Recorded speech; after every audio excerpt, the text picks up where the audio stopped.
ఏపీలో గత వైసీపీ ప్రభుత్వంలో ఓ రేంజ్లో హవా కొనసాగించిన గన్నవరం మాజీ ఎమ్మెల్యే వల్లభనేని వంశీకి కూటమి ప్రభుత్వం అధికారంలోకొచ్చాక చుక్కలు చూపిస్తున్నారు. ఇందులో భాగంగా ఇప్పటికే గన్నవరం టీడీపీ ఆఫీస్పై దాడి కేసులో A71గా చేర్చిన పోలీసులు ఆ తర్వాత ఫిర్యాదుదారు సత్యవర్ధన్ను బెదిరించిన కేసులో అరెస్ట్ చేసి జైలుకు పంపారు. ఈ కేసులో రిమాండ్ గడువు ముగిసేలోపే మరో షాక్ ఇచ్చారు.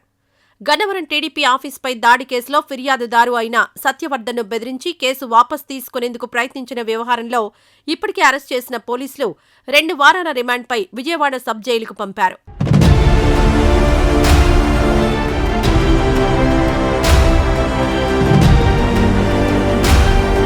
ఈ రిమాండ్ గడువు రేపటితో ముగియనుంది. మరోవైపు ఆయన బెయిల్ను హైకోర్టు తోసిపుచ్చిన నేపథ్యంలో మరోసారి రిమాండ్ పొడిగింపు కోసం కోర్టులో హాజరుపర్చాల్సి ఉంది. ఆలోపే సిఐడి వంశీకి షాక్ ఇచ్చింది. గన్నవరం టీడీపీ ఆఫీస్పై దాడి కేసులో వంశీని విచారించేందుకు వీలుగా స్థానిక కోర్టులో పిటి వారెంట్ దాఖలు చేసింది. దీనిపై విచారణ జరిపిన కోర్టు పిటి వారెంట్తో వంశీని హాజరుపరిచేందుకు అనుమతిచ్చింది. దీంతో సిఐడి వంశీ రిమాండ్ ముగియగానే సబ్ జైలు నుంచి తీసుకొచ్చి కోర్టులో హాజరుపరచబోతున్నారు. ఆ విధంగా 2 కేసుల్లో వంశీ విచారణ ఎదుర్కోక తప్పని పరిస్థితి. ఇప్పటికే జైల్లో అదనపు సదుపాయాల కోసం వంశీ దాఖలు చేసిన పిటిషన్పై కోర్టు ఆదేశాలు పెండింగ్లో ఉన్నాయి. మరోవైపు మరో కేసులో విచారణ ఎదుర్కోవాల్సి వస్తూ ఉండడంతో వంశీ ఏం చేయబోతున్నారనేది ఉత్కంఠ రేపుతోంది.